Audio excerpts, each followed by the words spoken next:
We are live, and let me just Facebook the link, and then we will go to the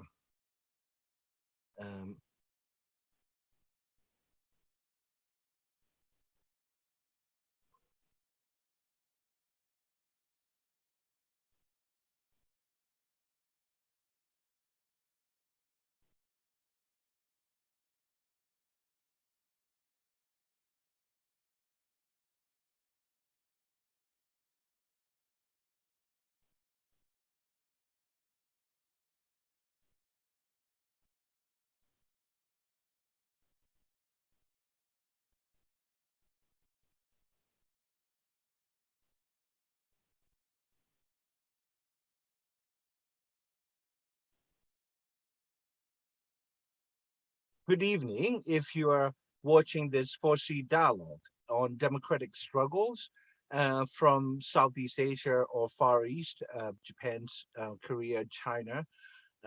If you're in Europe, good afternoon.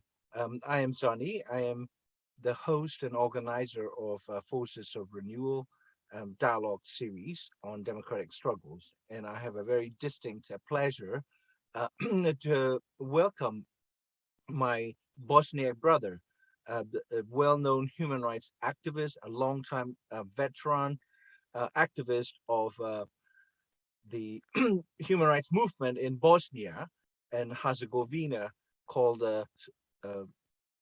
Enough. And he's based in Stolac, and he's also co-founder of the UK-based Islamic Human Rights Commission. He has been very, very outspoken against different types of rights violations and political repression, whatever the target victim communities may be, Rohingya or Roma. And so I have a tremendous respect for and a lot of time for our distinguished guest today, Demir Mahmutćehajić.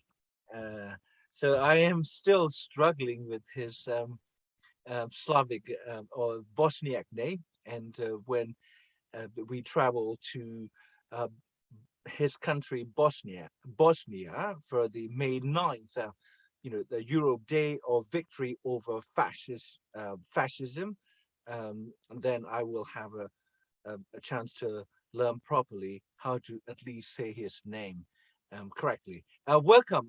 Can you, as you know, the Vladimir Putin's the Russia has been rather active, not only in the immediate neighborhoods like Ukraine or Belarus or Poland and places, becoming a military and existential threat from some perspective.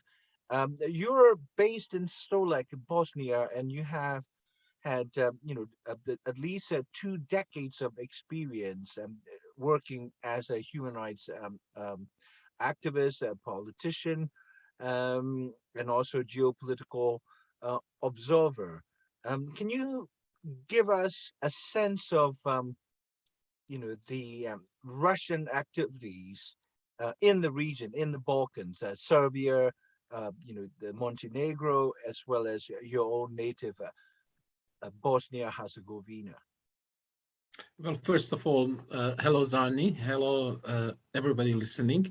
It's a pleasure again talking to you, and it's even greater pleasure and an honor to announce that you have accepted our invitation to join us on 9th of May in Stolac, where we will organize the commemoration and reflection on what anti-fascism is today and what it should be today.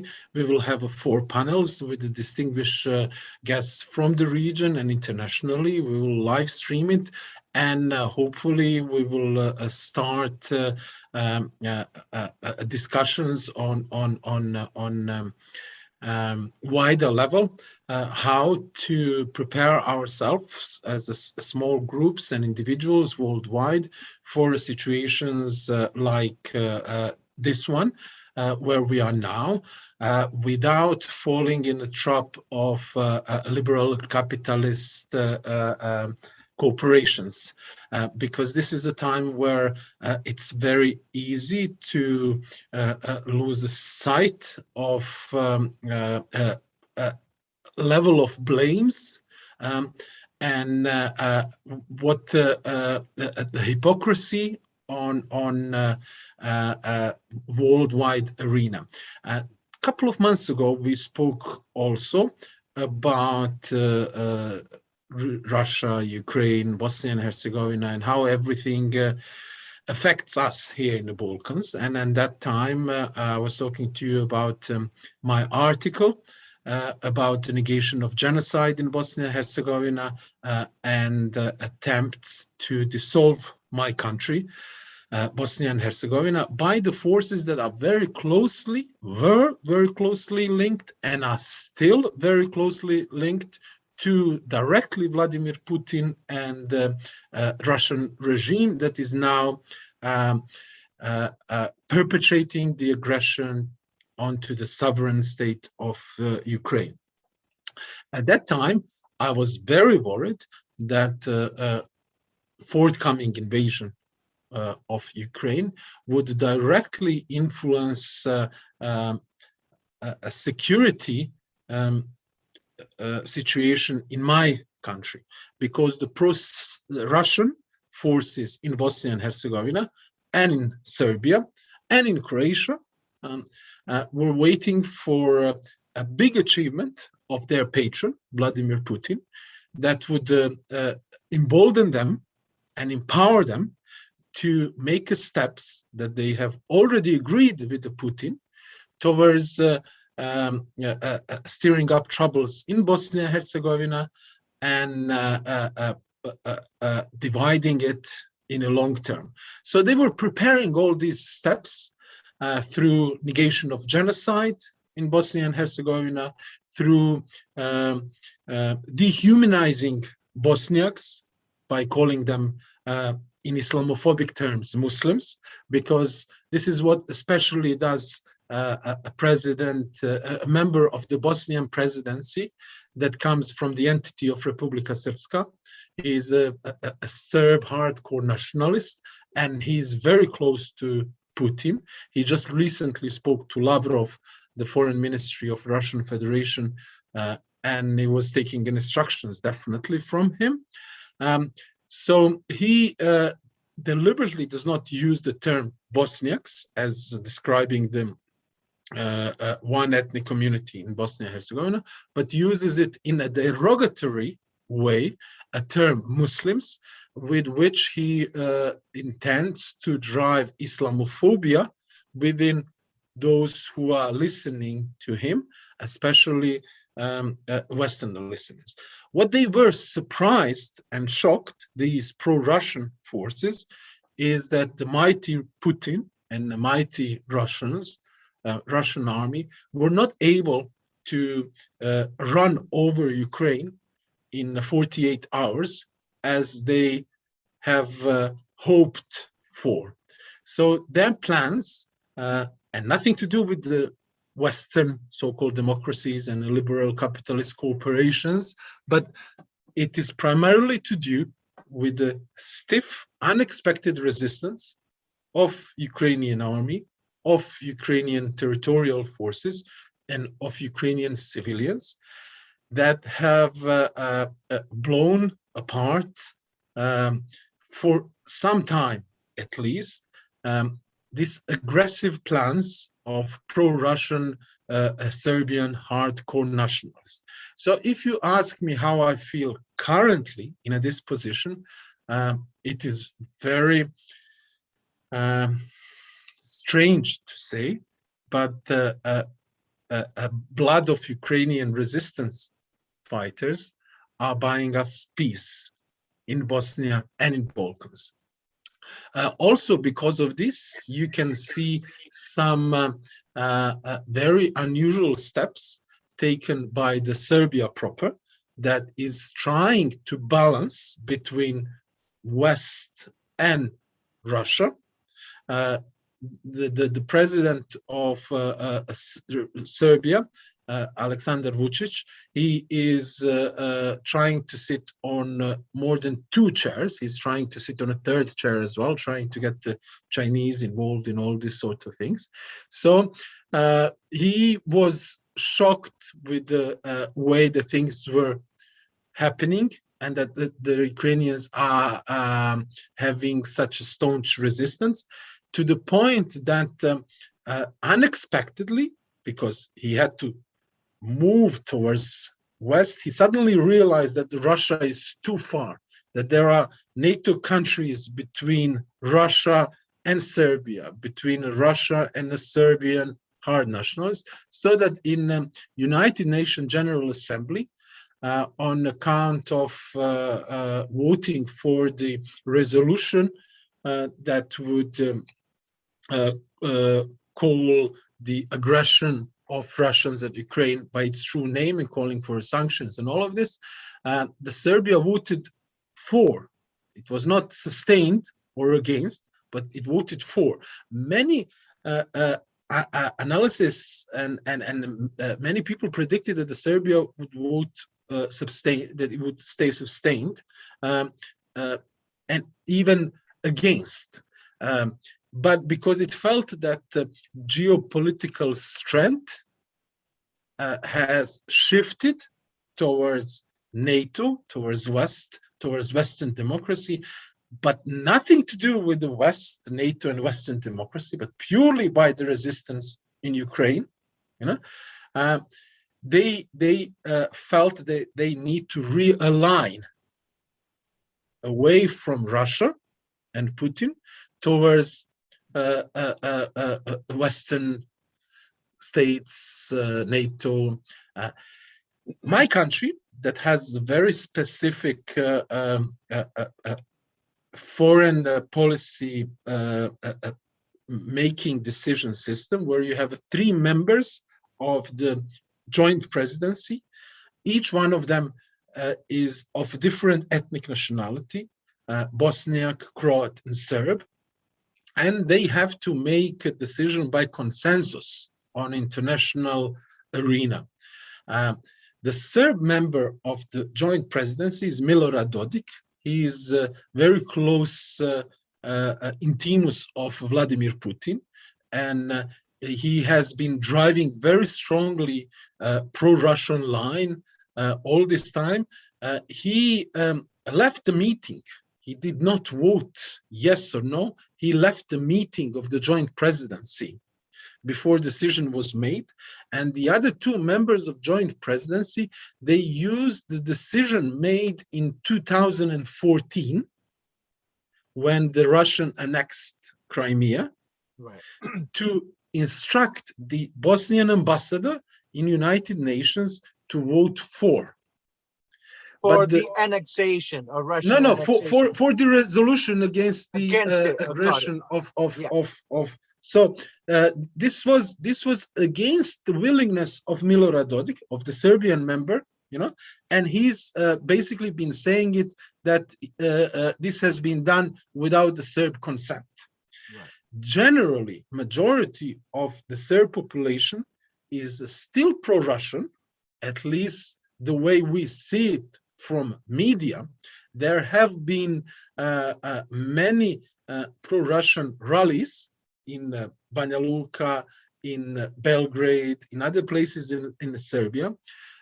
They have not been banned or discouraged by any way by the officials, by the state or anything like that.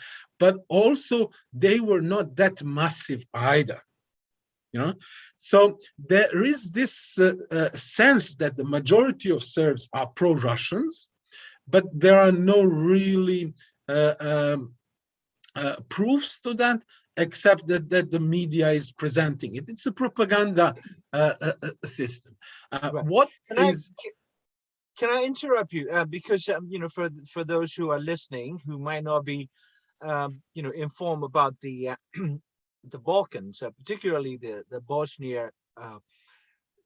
So you were saying that the Bosniaks that's a term that you and your fellow, Bosnians of Islamic faith, you're ethnically Bosnians, and some of you are mixed. Mothers are Croatian or Serbians, but nonetheless, in terms of personal faith, you're Muslims, right? But your primary identity is Bosniak, Bosnian of Muslim or Islamic faith.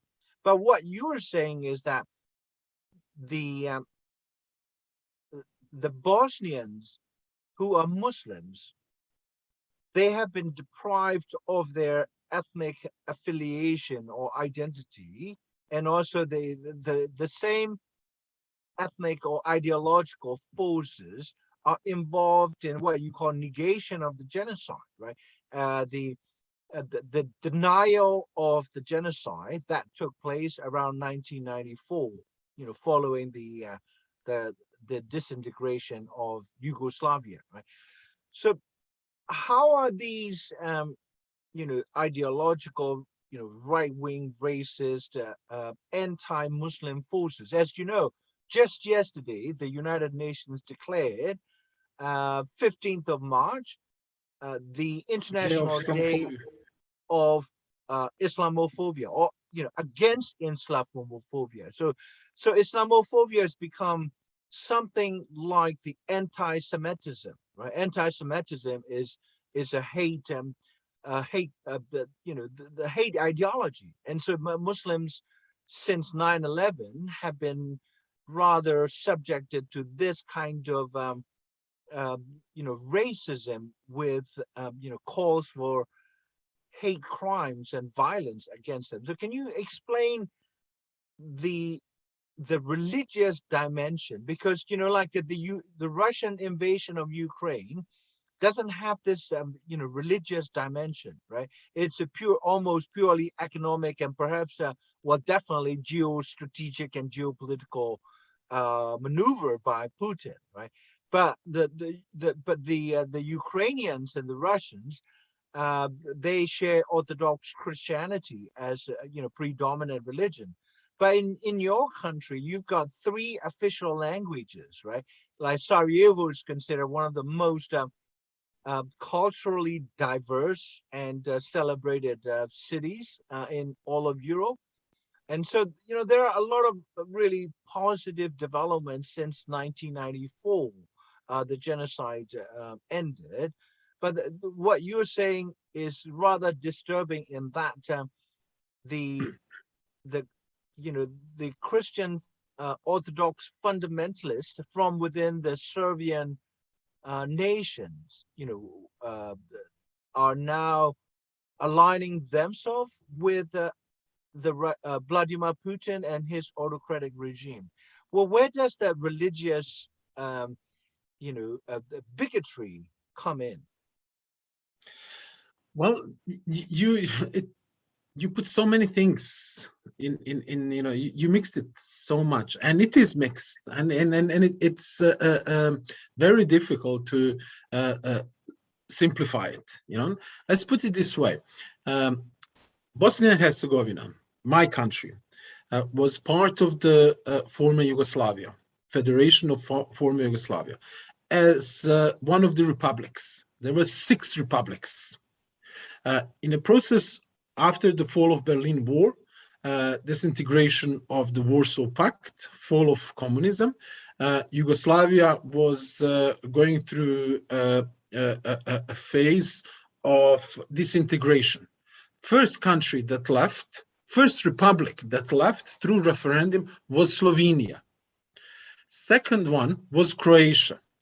Third one, through the referendum, where majority of people voted for leaving the Yugoslavia and for the sovereign, secular, independent state of Bosnia and Herzegovina.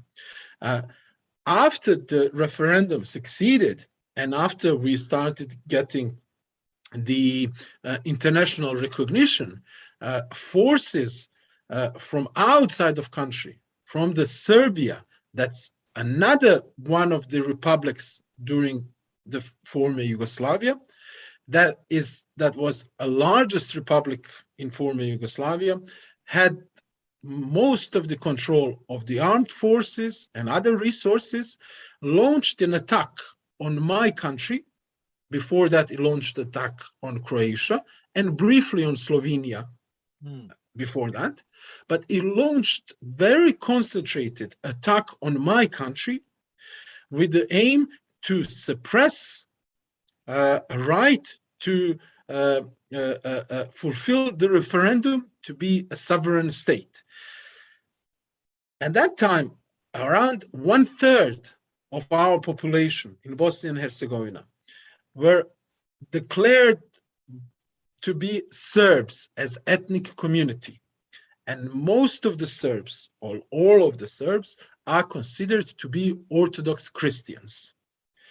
They rebelled within a country of Bosnia and Herzegovina against the results of the referendum and against the decision to be a sovereign state separate from the others. And supported by the forces from the Serbia, they started war in 1992. War lasted till the end of 1995. During that war, genocidal acts were perpetrated by the Serbian army. And when I say Serbian army, it was a unified armed force by the forces from the Serbia proper and by the local rebelled Serbs. Yeah? They committed number of genocidal acts. They committed ethnic cleansing of all the communities, including the Croats, who are Catholics, Romas, Jews, and Bosniaks, who are most of them Muslims. There are people who call themselves Bosniaks who are not religious or are not considering themselves as being a Muslim and anything. Term Bosniak is mostly associated with the state of Bosnia, Bosnia-Herzegovina. It means one of Bosnia, one from Bosnia. That is in the meaning of the term Bosniak. While the Serbs are connected to the Serbia, Croats to Croatia. You know, but these are three communities that are equal by the rights, by the every proper statehood building accounts, you know. And the Serbs rebelled. They led the war. They were supported by the Serbia proper. They committed genocide that was ruled by International War Tribunal in The Hague. In Srebrenica, unfortunately, International Tribunal did not rule that the genocide was committed in other places as well, because it did, in Prijedor, in Foča, in Zvornik, in all over the country. Serbs had a genocidal intent, and they passed it through wherever they had a military advantage. Wherever they took it over, they had a military advantage. In 1995, international forces, international powers, led by the United States, imposed on warring sides Dayton Peace Agreement to stop the war. In my person, this was very unjust, because the Bosnian forces were on the verge of liberating most of the country. Why did this happen? It's another story about. But the war did not finish. War stopped. And instead of persecuting organizations that were called for the genocide, the Dayton Peace Accord allowed them to become one of the sides. So the state was built by three sides who were fighting each other. Right. And there were no winner, there were no loser. You know, it was just keeping a peace. But because they were not punished. They were not re-educated. They were not denazified, like Right. in Germany after Second World War. Their fascism was breathing within, and it carries on. So they feel like they have unfinished jobs to do. When they see Bosniak, they Right. they see that this I'm unfinished job. Right. Right. For them, Yeah. I'm unfinished job. The fact that I'm working it. What it is important is that the way Western world is treating Ukraine in comparison the way it was treating Bosnia and Herzegovina.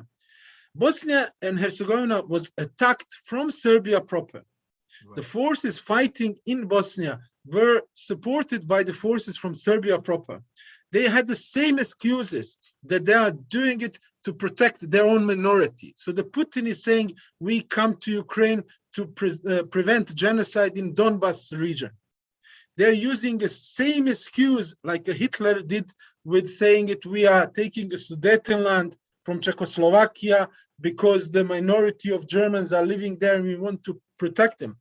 This is what the fascists and aggressors are using as a pretext when they invade sovereign countries. Right. But Ukraine as a sovereign country is receiving help in defending itself against the Russian aggressors, Right. while we were imposed arms embargo.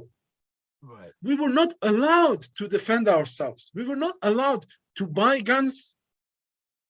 We were defenseless, fighting against very modern, so there are many similarities between what is happening, but there are also many differences, which makes us believe that the reasons why, and this is not to minimize the Ukrainian heroic resistance in any way,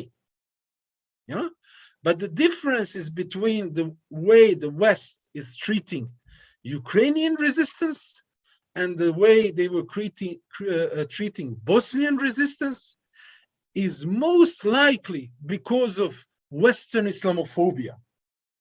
Because in Bosnia, most of the people who were ethnically cleansed, who the genocide was perpetrated against, whose country was being destroyed, were by religion Muslims. Right. Yeah. By I think, ethnicity Bosniaks. yeah. I think, the coverage of the Ukrainian refugees and, the brutality with which Putin's troops have been dealing with, in terms of the local resistance communities, speaks volume about the fact that both the Western media and NATO and Western bloc, treat different communities of victims radically differently. And then a lot of journalists and others, um, who know this extremely racist and bigoted coverage, feel ashamed that many have written against this type of, differing treatment. The refugees are refugees, no matter where they come from, no matter what their religious background is. Refugees are people that need refuge, protection, from the international community, from Europe, and from richer countries and more stable institutions. And so, but I think, like, in terms of Ukraine, the extremely supportive reaction against a Russian invasion of Ukraine. Yeah?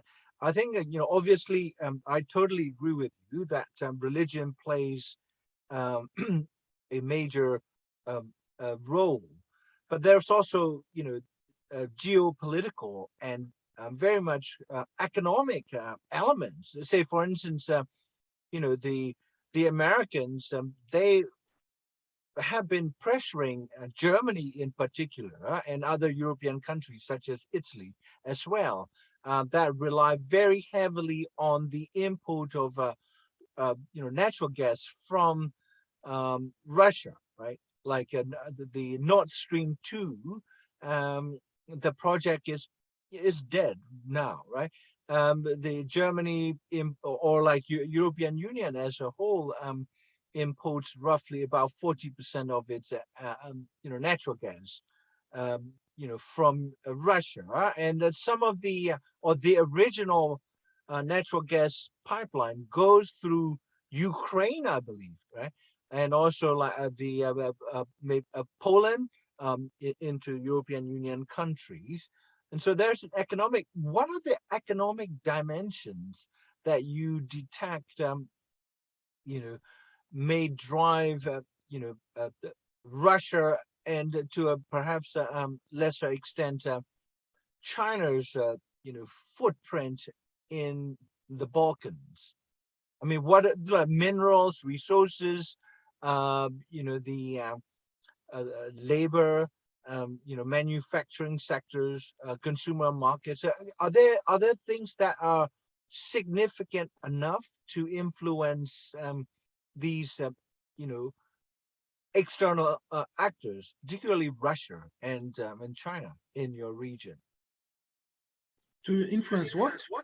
To influence the behavior of Russia and China with respect to the internal politics within the Balkans. No economic significance. But let me go back to what you were saying about this. First of all, I would like to again reiterate my thanks to the Ukrainian resistance.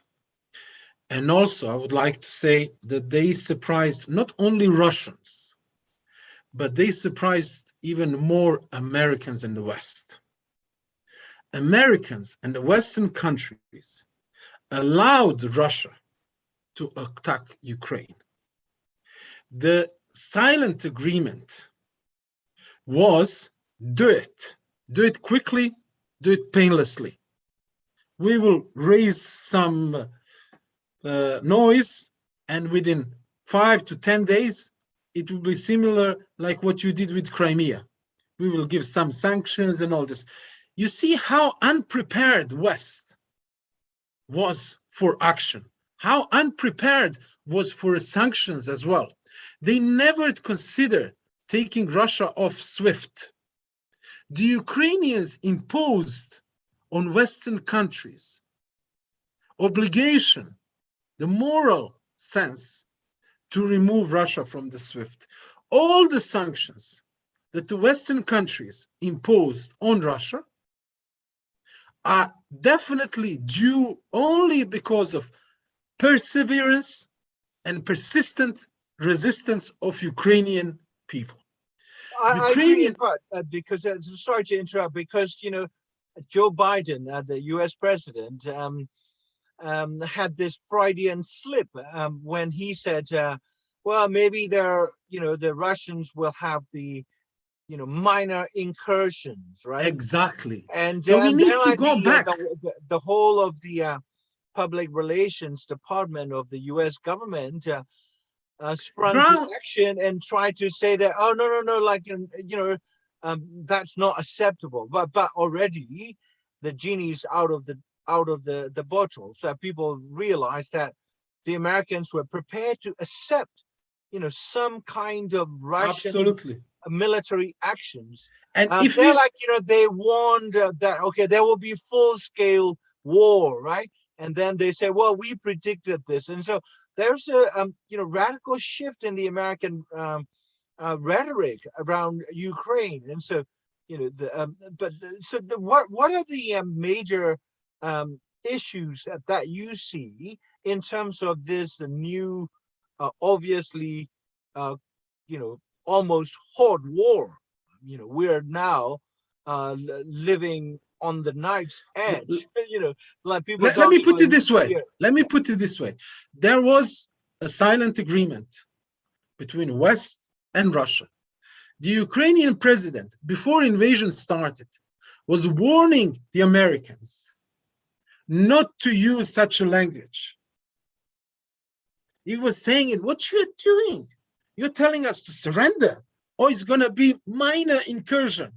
It's not going to be full-blown aggression. It's not just the Americans. You know, Israeli prime minister or president. Exactly. And what Israelis are doing even now, they are trying to mediate between the Russians and Ukrainians. It's like Ukrainians attacked Russians.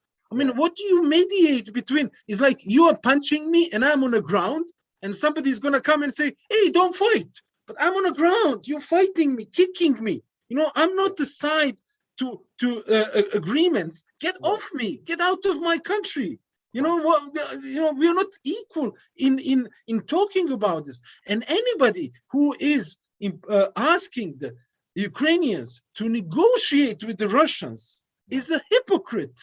Well, also, you will remember, you know, Zelensky was like, you know, up in arm against, you know, the fate of Ukraine discussed, you know, by US and Russia, without any Ukrainian representation. Exactly. You know, it's like the old colonial time. So this is what confirmed the Russian narrative that Ukraine is not a sovereign state, because two major powers are talking about it without Ukraine being at the table. Exactly. So, you know, all this was blown to pieces by the Ukrainian resistance, by the heroic acts of Ukrainian people. And what we are seeing now, with all these sanctions, with all these prices, with all this fuel, we are actually seeing a huge confusion. This was not the plan. The West doesn't know what to do. They are doing ad hoc, day by day activities. Right. You know, and there are so many situations that there are so many proofs, evidences to show that both Russians and West are being unintentionally pushed towards the conflict. They don't want conflict. It's too expensive for a capitalist West and for the Russia that prepared what, $600 billion war chest. That's nothing. They already spent all of it. They are penniless. Right. I mean, you need to pay. You need to drive the army, and with all the sanctions and everything. So now they are being pushed to the spot where they didn't want to be there. This was not the plan. Right. So when you're talking about a local influences, economical influences, we in the Balkans don't have anything of any value to anybody in the world. Maybe that's why you are still at peace, or living in peace. No. But we are geopolitically, you know, with a lot of unluck, placed for centuries at the crossroads of civilizations.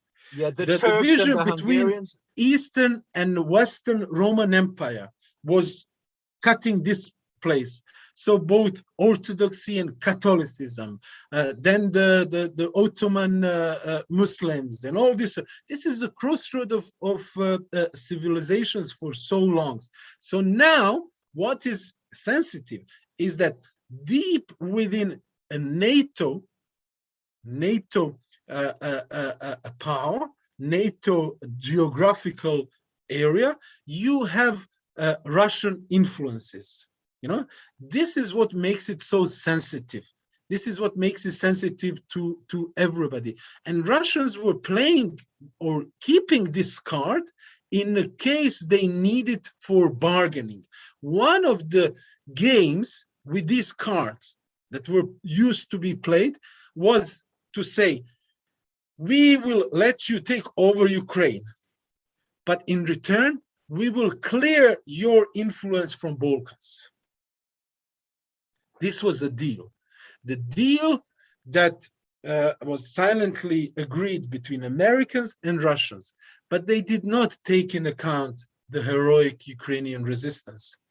And what we are now basically in a position that the Ukrainian resistance bought us some time for peace because of our internal problems, our internal divisions, bad blood, revenge, calls, and all these sort of things.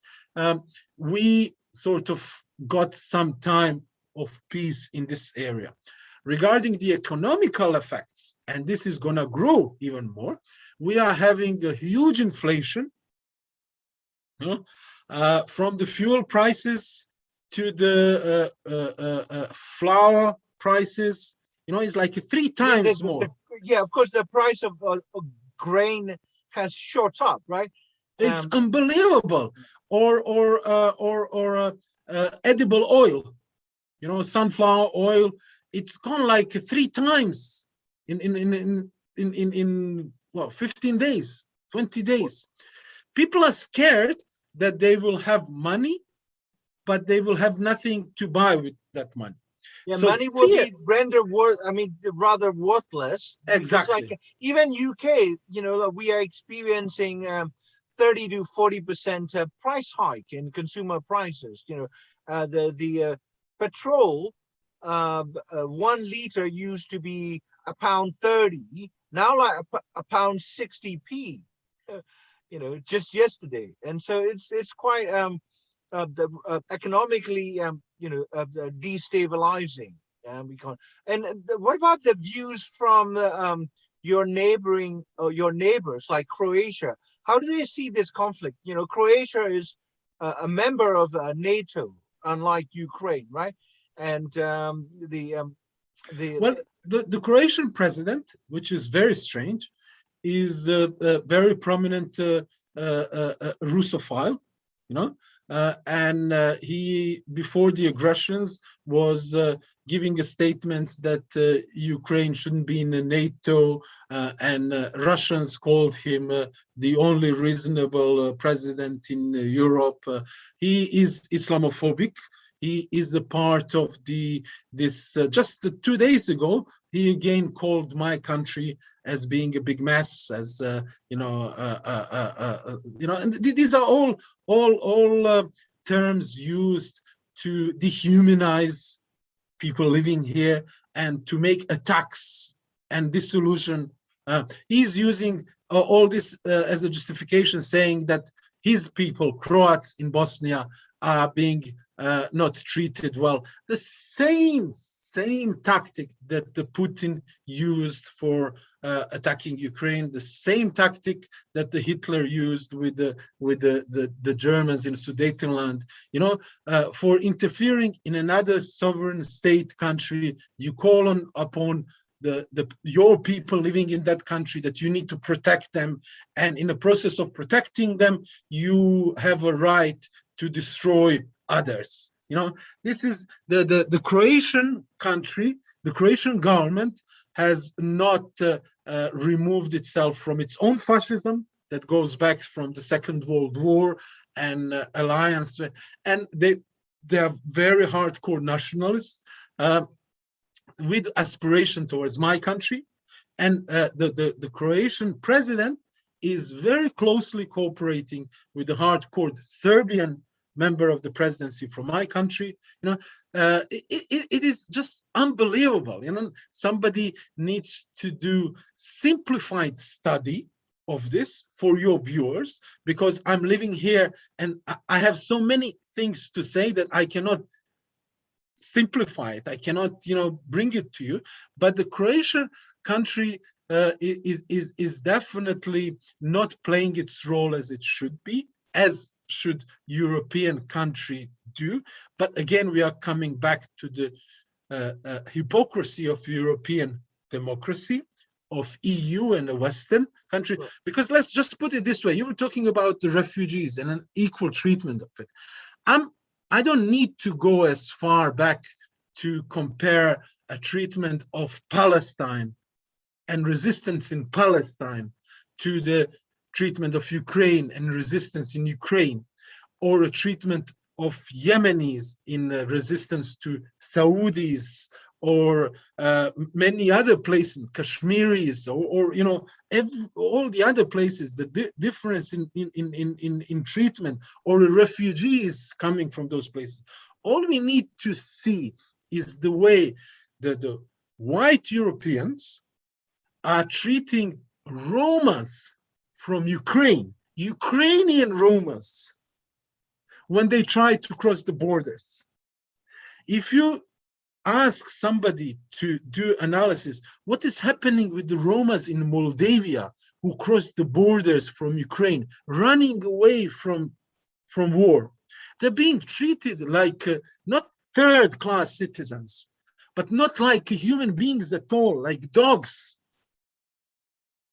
So this is the European Union that has, you know, welcomed, you know, over 2 million white Christian Ukrainians, portray them as like, you know, civilized, educated, like us, blue eyes and, you know, blonde hair, and then like you're saying even Roma people who are Ukrainian by birth and by citizenship, they're treated like dogs.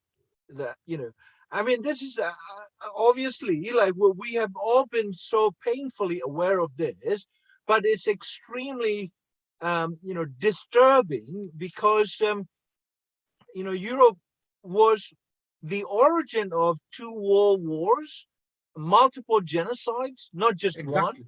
The Holocaust was only the best known.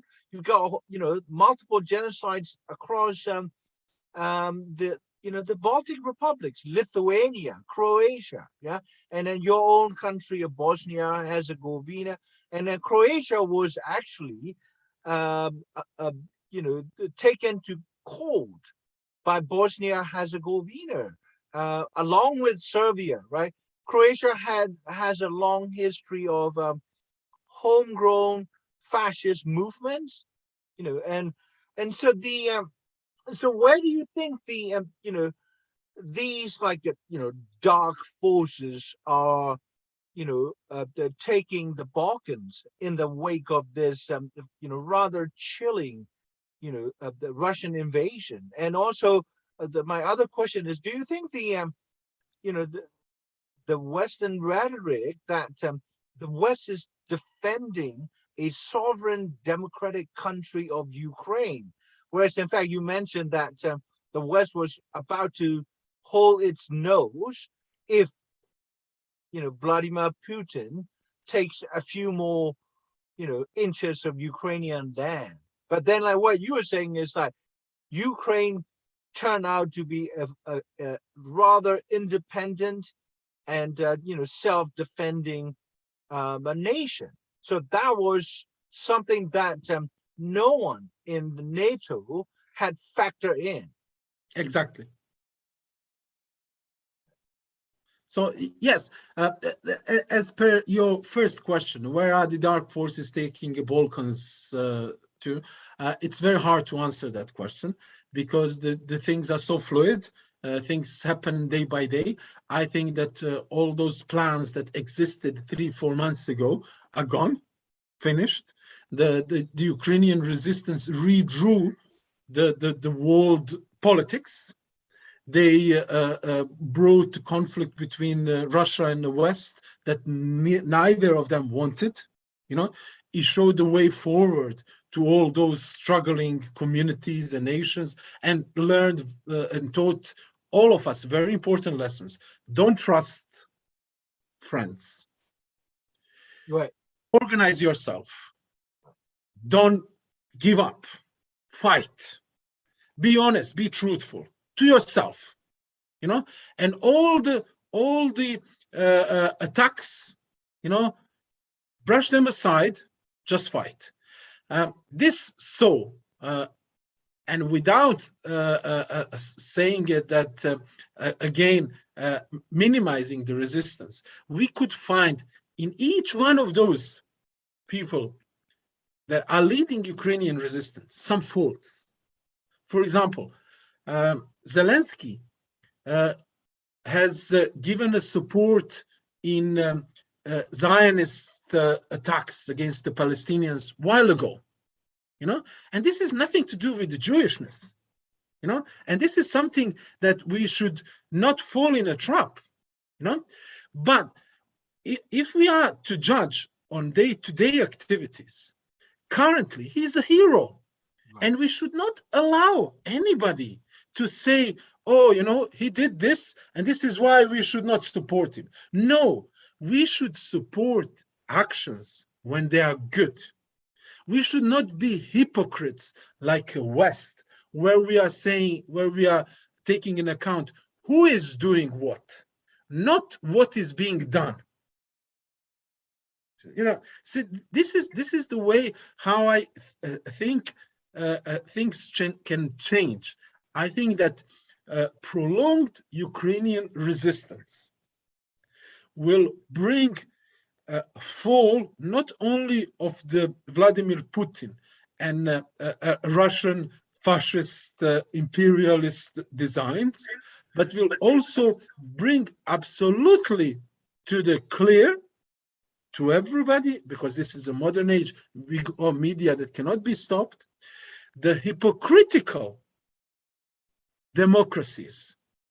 And there will be more and more calls that the same equal treatment should be appointed to the Ukrainians and Palestinians, to the Yemenis and Afghanis, to the Rohingyas and Eritreans, regardless of race, color, origin, wealth, geopolitical status. The principles of this humanity need to be the same for everybody. And this is a lesson that is being taught by people on the ground. And this is, in my opinion, very important. Right. Yeah, I think maybe it is a good way to end our conversation. Like what I've seen, myself, having been active in the international politics for 30 plus years, now all of a sudden, even the British Foreign Secretary Liz Truss was openly telling the veterans and others from this country to go and volunteer to fight, right? And it's against the UK law, the British nationals joining, the foreign wars, on different sides. And, remember, there are some British nationals who went to join, the Islamic State. Their passport's been revoked. It's not that, I would ever support that kind of organization. But the point is that all of a sudden, the Western media, Western governments have made, open supplies or provisions of weapons, the propaganda support, humanitarian assistance, embrace of refugees. I mean, European Union made an exceptional about face with respect to its, fortress Europe, right? And only 2 months ago, all the brown and black refugees were held up and, beaten up by police troops along barbed wire fences. And now the Ukrainians are given 3 years, stay permit, in Ireland, they could go to school, work, they will be given housing. But all of this is very much welcome. We have absolutely no reason to feel resentful toward the Ukrainians who receive this kind of treatment. But this kind of treatment has to be, applied, universally towards any human community that comes knocking on Europe. Yeah, so you are rich and stable, and you have plenty of, need for foreign labor and whatnot, and we should not, speak, stay silent when European Union and European countries act in a rather pathetic and pathologically racist way towards other communities. And we have to start saying Israel has been the occupier, the criminal of international law, like crime of aggression. Israel is an apartheid state. Apartheid is a crime against humanity. So I think, like, yeah, you're absolutely right. I think maybe the silver lining in all of these, like, very, very painful, dark developments is that, everyone realizes now how racist European policies. We're not talking about individuals on the street. No. We're talking about heads of states and parliaments and media organizations. And so if there's anything positive out of this painful episode in history, is that if we could enlighten and the policymakers and others that we must treat everyone as a worthy human beings, not as dogs like roamers are treated. And so let me give you the final word on this discussion. You want me to? Okay. Yeah. So, well, it is it is difficult to sort of conclude, because this is ongoing.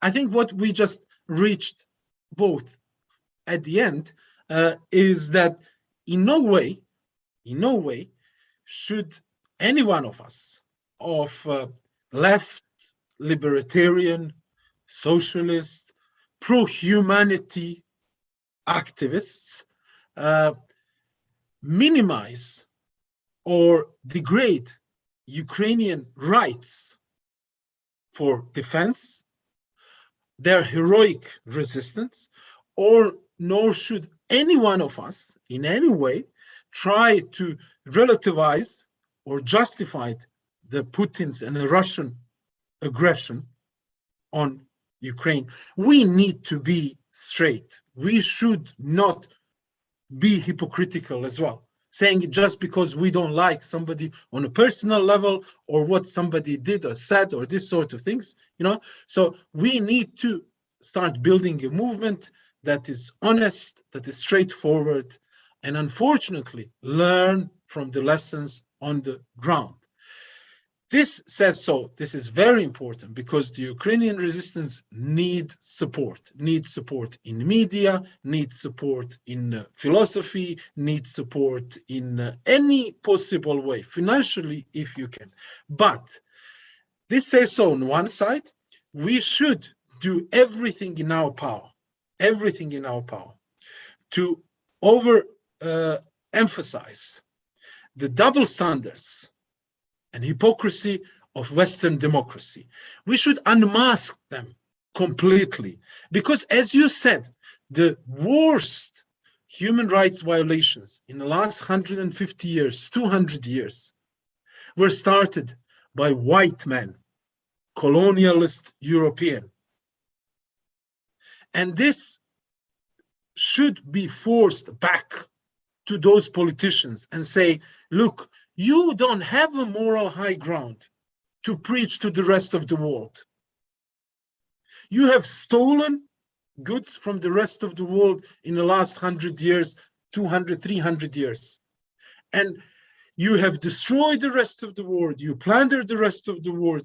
You have built your well-being on what you have stolen from it. And you continue.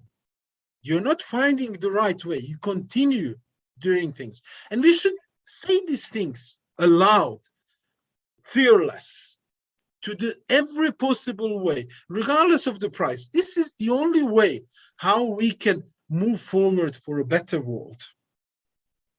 So it is hard to conclude, but in one way, from my very small town, I'm grateful to Ukrainians, sad that they are shedding blood for my well-being and my freedom as well. And I'm inspired and calling, if we ever get in the same situation, to behave the same way.